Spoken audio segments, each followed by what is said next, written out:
You're very angelic right now. What? It's like Stuff in the background. Your background is twinkling, and then there's a little bit of glitter and shimmer that will like hit your skin, and it glistens. And I feel like what can I sing now to be in an angelic state? Oh my gosh, no one's ever said that. There's a light about you, love. Are you transcending?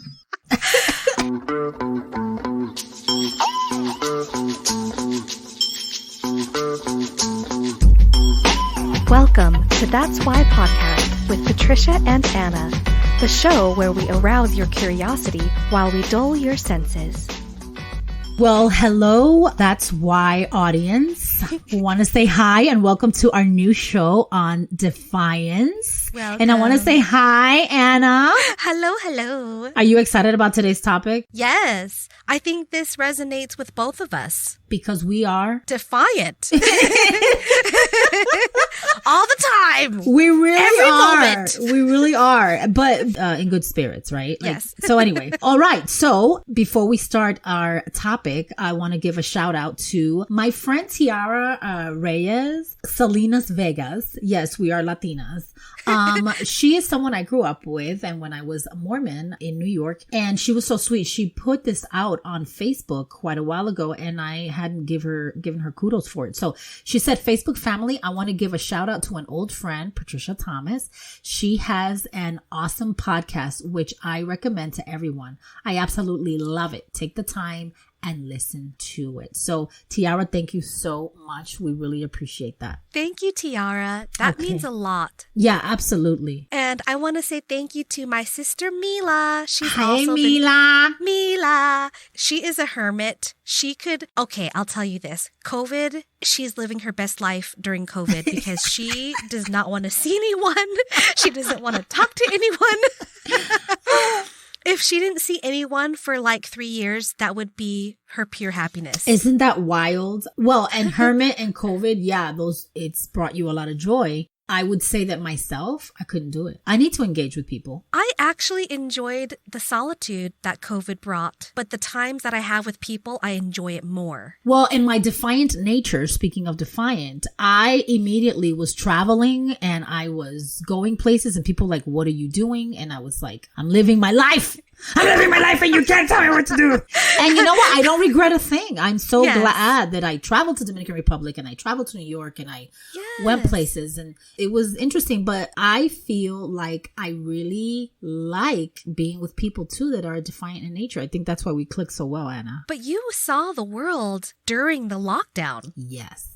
So you saw a perspective that no one else got to because we were all hunkered down, sheltering watching in place. Netflix and chilling.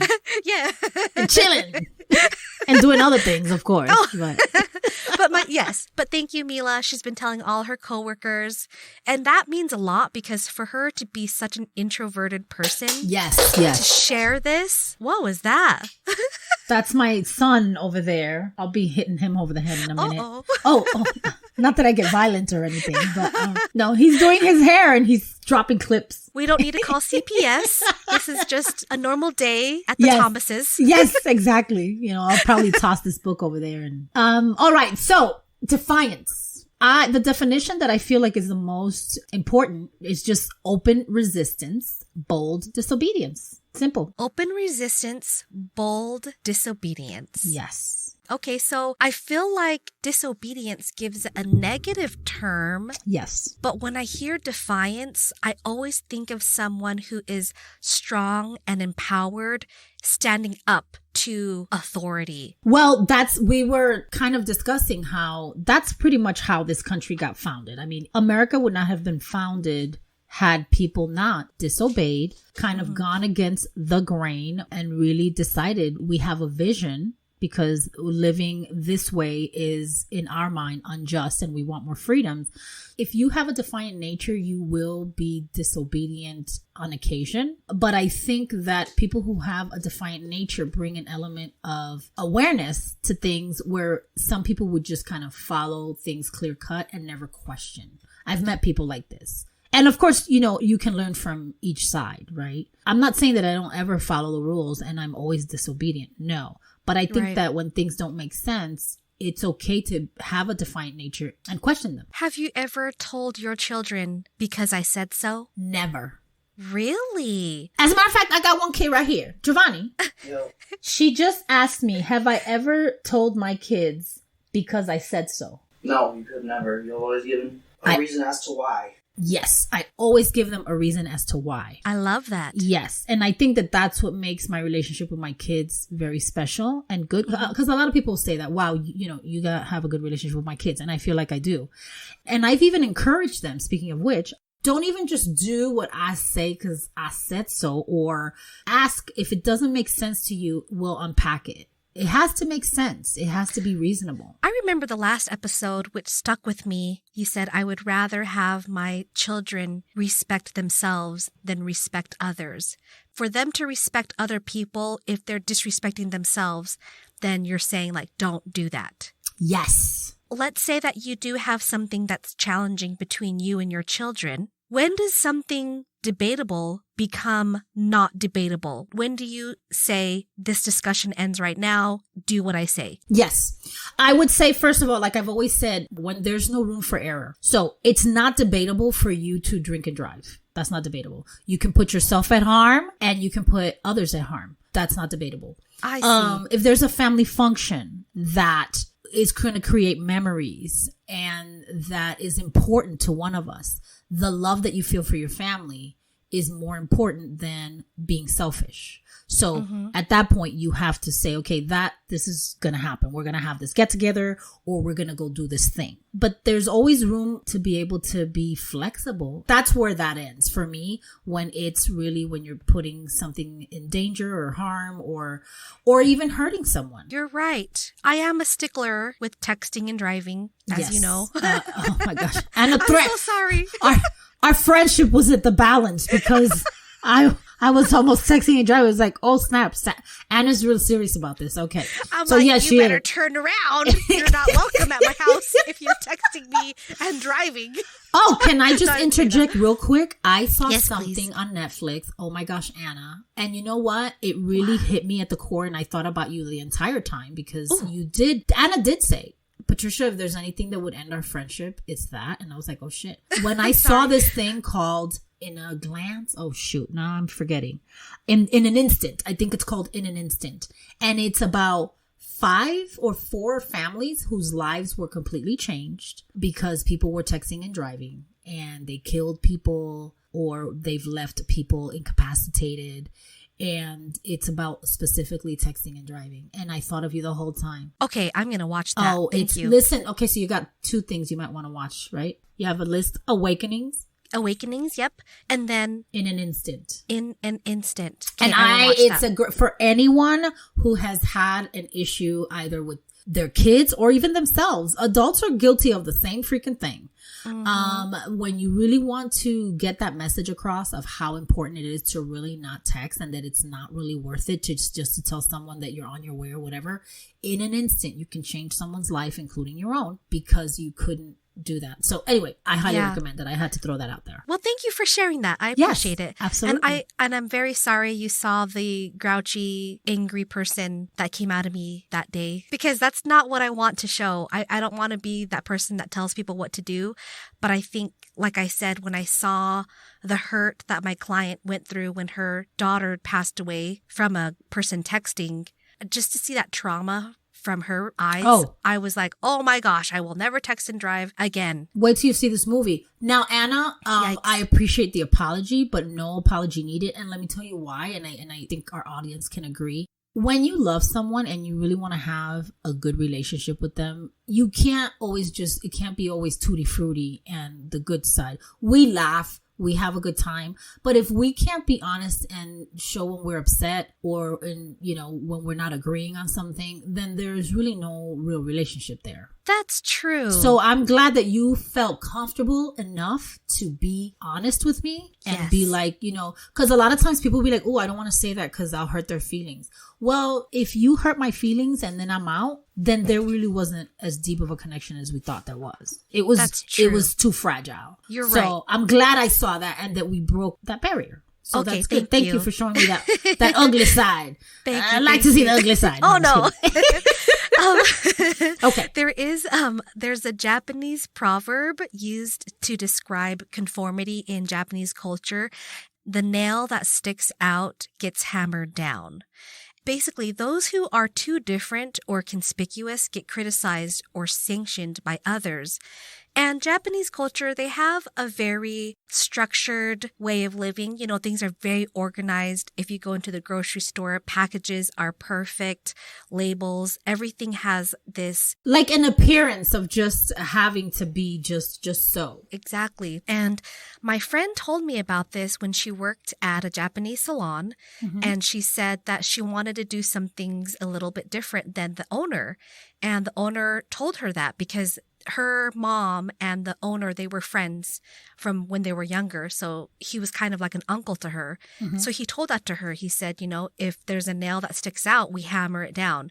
Pretty much telling her, if you defy me, I'm going to hammer you down until you comply. So it's like suppression. It is suppression. Yes. Yes. But that's why I love to see the difference of people. Like when I see someone who is, you know, if they're transgender or if they're polyamorous, someone's breaking things in the background, I see. Forgive any noise, people. Let's just be real, okay? That is my son back there. Let's go. But you know what? That word suppression is almost suffocating. Like when I just hear it, right? But what were you saying about transgender? Oh, I'm just saying I love to see the difference in people where they're able to express themselves regardless if they're transgender or polyamorous, if I want to shave my hair or whatever. I love to see that variation and that diversity. But I know that conformity is important if you need to have structure and balance, cohesiveness in a company. Like, I understand that. In a workplace, for example, you're working for a company. You can't do whatever you want to. Right. I mean, Agreed. You wish you could, right? Right. I mean, if I wanted to walk naked down the street. Technically you could. Right, you could, but there's repercussions to it. But what, a lot of times you have to see, like, what is that defiant Nate? Well, mental illness aside, right? Because there are things that happen because people do have mental fragilities. But, okay, great example. Anna, tell me what you think about this. Okay. I was at the sauna the other day at my gym, and guys always walk in and either walk in shirtless or take off their shirt. And I'm thinking, you know what? They've got breasts just like myself. Why can't I sit here and let it all hang out? Mm-hmm. I would never do that and torture someone else visually. But there are a lot of beautiful women that I'm like, you could take off your shirt. Why can't you hang? And I understand that it's because our society is designed that way, right? Yes. But can you imagine if all these women started going in there and being like, hey, you know what? You guys can take your shirt off, so will I. At that point, you're being defiant against the rules, right? Right. But then, right, where is that fine line? I'm sure that would be the most popular sauna in any gym when they're like, hey, do you know that the girls at the Vasa at Set City walk in without a shirt? They'd be like, yeah. But you know what, too? Some guys have bigger boobs than some women. Listen, I have seen it myself. Right? I surely have. So this is why I say be considerate of other people's visual. So on movies, they always show a woman's breasts or whatever, but then like they never, or I rarely see a guy's penis on TV or not TV, but like on movies and stuff. Yes. And it's funny how we have set these rules because it really was just that. That's another thing about my defiant nature. Somebody started something for no reason. Somebody just started doing something and everybody just went along with it. Yes. And that's why we just continue. Not for any reason that makes sense. Like you said, there are men's boobs that are as big as a B cup. Yes. Right? But you're sitting in there and yet I may be, well, I'm certainly not no B, honey. I'm a lot more endowed than that. But for those, women that are walking around that have a B cup, why would it be bad? Why would it be a bad thing? Those are the questions that I ask myself. You know what I mean? Remember when women started to wear shorts? And that's like, oh my gosh, you showed your ankle. Yes. Oh no, it's like, that's crazy. That's a sin. Mini skirts. Yes. But defiance is so important for progression. So going back to what you're saying about women, also remember when women couldn't vote? Yes. It was a defiant natured woman that said, this is bullshit. Okay. Totally. I got a brain just like this guy. Mine actually probably works a little bit better. Why should I be suppressed simply because of my sex? If it had not been for defiance, women wouldn't be voting. Mm-hmm. We wouldn't have the integration of cultures and races that we do today. Mm-hmm. So I see a defiance usually more as a positive thing than a negative thing. Wouldn't you say? I agree with you. There is this one that I wanted to share with you where it gave me a different perspective on the word defiant. Okay. And it is called oppositional defiant disorder. Oppositional defiant disorder is a pattern of a person that is angry and is in an irritable mood. They're obnoxious. They get very angry and frustrated and lash out easily. And ODD is a precursor to antisocial disorder. ODD experience things like losing their temper. They're really touchy. They get annoyed easily. They're angry and resentful a lot of the time. They can argue with authority figures. And for children, they tend to annoy or challenge other teachers. And in adults, they tend to do it more with their loved ones or their boss, even they often deliberately annoy other people, and they often blame others for his or her mistakes or misbehavior. And they can be vindictive and spiteful. And they say if a person is vindictive at least twice the past 6 months, that's kind of a sign that they could be this ODD person. And this is a disorder, correct? This is a disorder. So I was laughing for a second because I thought, have you been talking to my family? No, I'm just kidding. Are you describing me? That's what I was going to say. Describe everybody that is around you. Well, I think, just like the word narcissist where we throw it around, I think we all have tendencies. I myself have had narcissistic tendencies that I've been able to recognize and try to fix, right? And modify and change. It's almost a behavioral defect, if you will, right? Or an issue. But when someone has the actual disorder, I think it's a little bit more extreme than just a tendency. So if I can establish that as a defining line. So going off of what you said, I have met people like this. Have you not met people like this? That they to push your buttons, and it's almost like this is part of who they are. Yes. It's not like just like meeting someone at a party and a joke here and there to kind of stir things up. Everything they do is based on defiance. That's when I would consider it a disorder. No matter what happens, they'll never be happy. Yes. Remember you were talking about if your girlfriend and you went out and they're just like, oh, well, this is really cool. And then they're like, no, well, this should have happened. And you're like, but you just like won $100 off of the Wendover. Yeah. I don't know, like your blackjack or whatever. Like, yeah.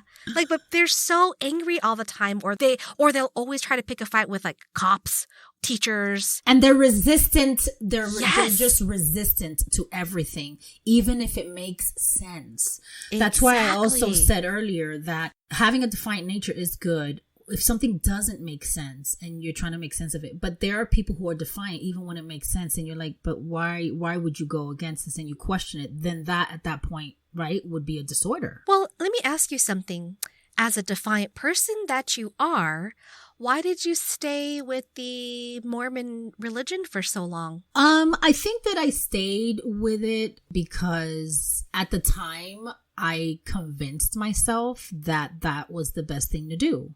I wanted safety and a sense of community. And I was certainly, your indoctrinations and your teachings have a lot to do with why you continue to do things, but I was always having this internal conflict until the internal conflict won. It was actually, let me put it this way, because you asked me a question about how do you determine where's the line with my kids when something is to be done. With me, it became so exhausting, this constant internal conflict, that I had to give in to the other side that was always convincing. That side was winning, but I was being defiant even within myself, to continue a lifestyle that I really just wasn't happy with. Does that make sense? That makes sense. So yeah, I feel that, you know, even though you're defiant in nature, but I'm also to a degree a people pleaser, you know, I try to be nice. I get along with everyone. So I thought that was really the best course for my family. And Anna, you and I have discussed this before. I really feel that when you get married, and I think I'm going to kill my son. If you see him in the news, it was only because I put up with it long enough. No, when you get married, I feel that you don't necessarily, and I don't know, we're probably going to get a lot of people making comments about this, but this is how I feel personally. So this is my own feeling. I don't necessarily just belong to myself anymore. I have entered into my nucleus other entities. My husband would be one. My children would be another. And I don't necessarily belong to myself in that my life is not, I don't have jurisdiction completely over my life. You make a lot of your decisions are based on also making this person happy or incorporating them into your world, which doesn't belong to you anymore. Does that make sense? Okay. That makes a lot of sense. So having said that, when you make those decisions, as defiant as you may be, you can only be so defiant to a degree where you don't cause these people harm either. You know what I mean? And it reminded me of that time, the last episode, you talked about meeting someone at your friend's farewell party. And then, you know, she was like, well, it's because, you know, you're not going to church. And she was just telling you that you'll come back. Yeah, yeah. You could have been direct with her. And you know what? Patricia from maybe even 2 years ago would have done that. Really? But I don't know. There's something about, like I said, maybe turning 50 and getting where you pick your battles. That's a moment where I picked a battle. My girlfriends, first of all, the event itself, you know, wasn't about me, right? It wasn't like it was my birthday party and this bitch comes to my, you know what I mean? I'm at my friend's house. I'm dealing with an event for my friend's son. This is my friend's friend. How invested am I to engage? That's another thing when you're being defiant. How invested are you to engage, and how important is this in the long term? When you do short-term thinking, you can just blow up and then you regret it. And which I felt that I would have, because that person was not going to be ready to hear what I had to say. So long-term, I probably never see her again. But yes, I was like, I'm not even going to choose to be defiant with you right now because it's not worth it. Anyway, so when you're making choices about defiance and how important is it, I think, again, racial equality, hell yes. Right? People gave their lives. And can I just make another point, Anna? Because this is something that I just said to my friend yesterday that I went to lunch with. When you give your life, people always think death. I have given my life to my children and my husband. I have given my life in other ways. I don't have to give my life as far as dying for something.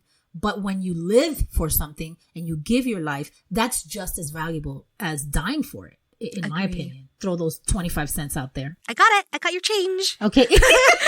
Ka-ching! Anna, thanks for sharing that proverb about the nail. Because that's the other side of that coin. Speaking of chain. In defiance is being suppressed. The thing is, too, we have to read. I guess if you're into S&M, that'd be a whole other story. Then it would be a different story. I'm digressing, but yes, I agree. But, you know, read the room. There was an example of my client. She was at this dinner party with some executives, and there were some of her coworkers that were drinking, and some of them became very vulgar, and they were just like talking about penises and semen. You know what I'm saying? Like, I would not talk about that with a board of executives. Yes. You know, maybe like with my girlfriends, we could laugh about it and then just joke, but not at work, you know? Oh my gosh, I can only imagine her face. And she's like, what the hell? And it's so awkward, right? It was very awkward. And then one of the girls was drunk and she's like, do you guys know how to play duck, duck, goose? So she was running around the table and she's like, duck, duck, goose. Like,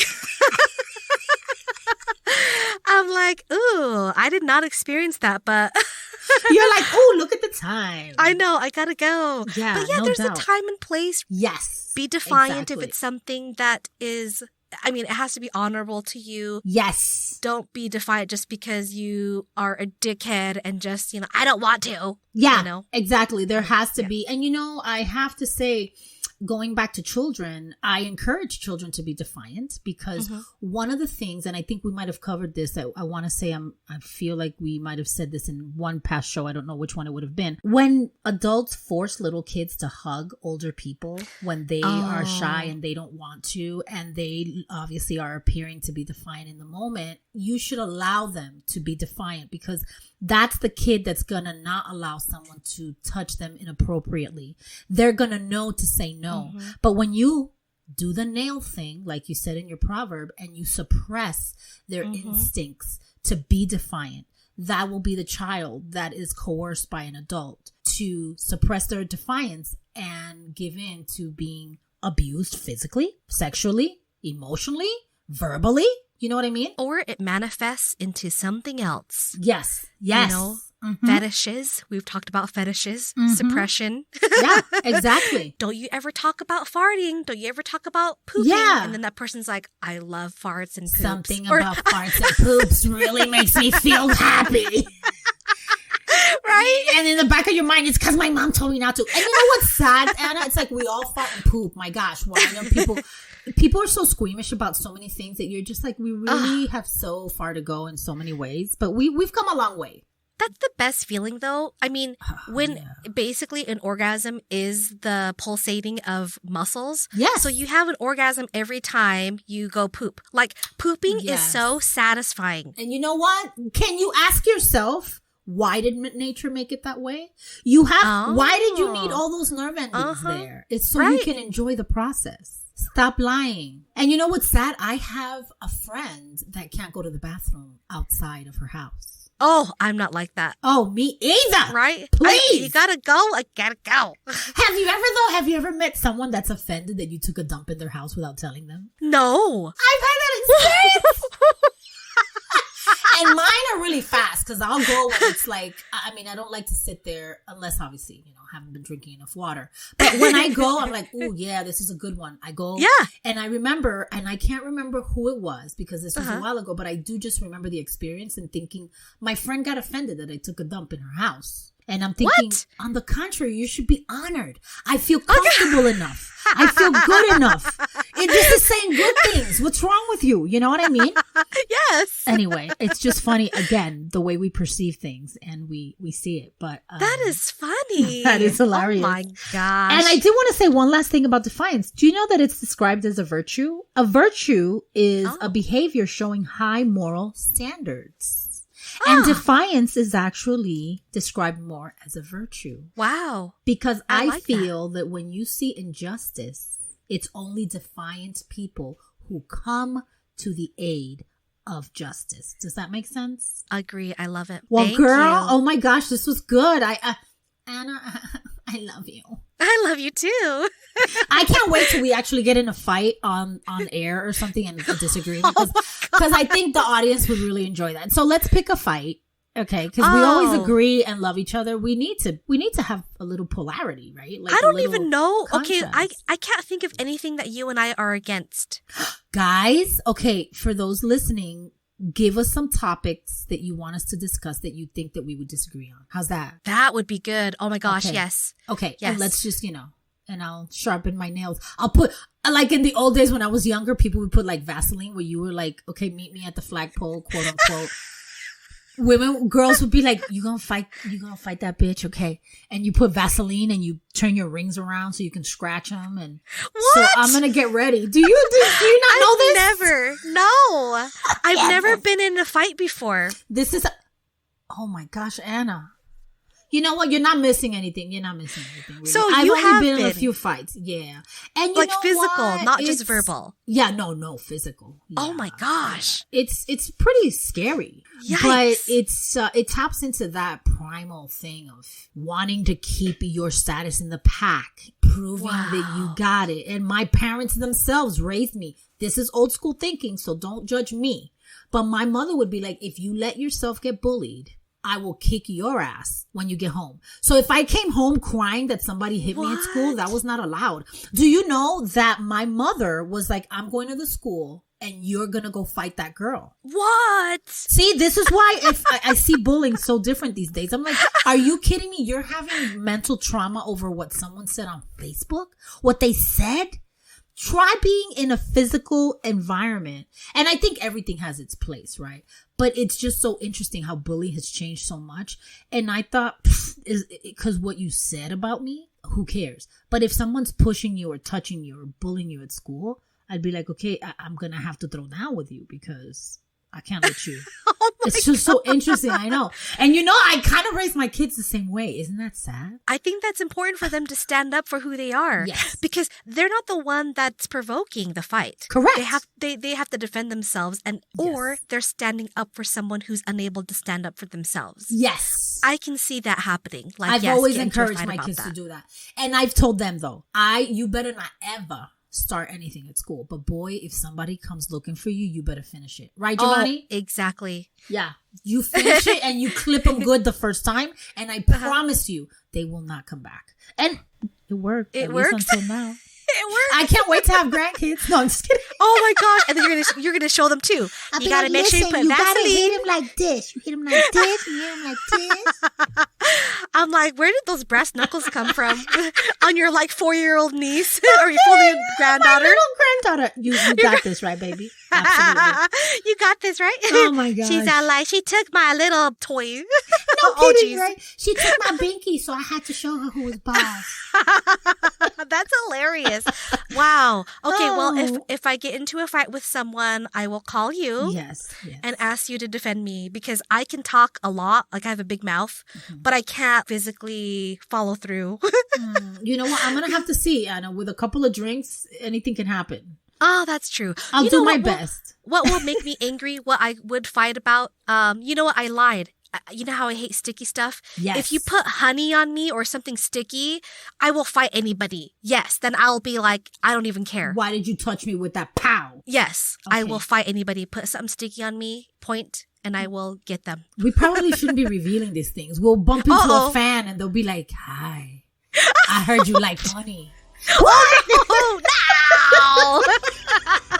But yes, audience, please send us subjects what you think that we would have differences in. For sure. Thank you, Anna. It was a great topic. So we want to let you know that if you would like to be a part of our show, we would love to hear from you.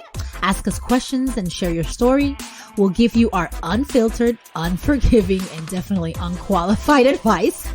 Record an audio clip and email us at that'swhyshow@gmail.com. You can also find us on Instagram and Facebook at That's Why Show. Follow, subscribe, and please write us a review.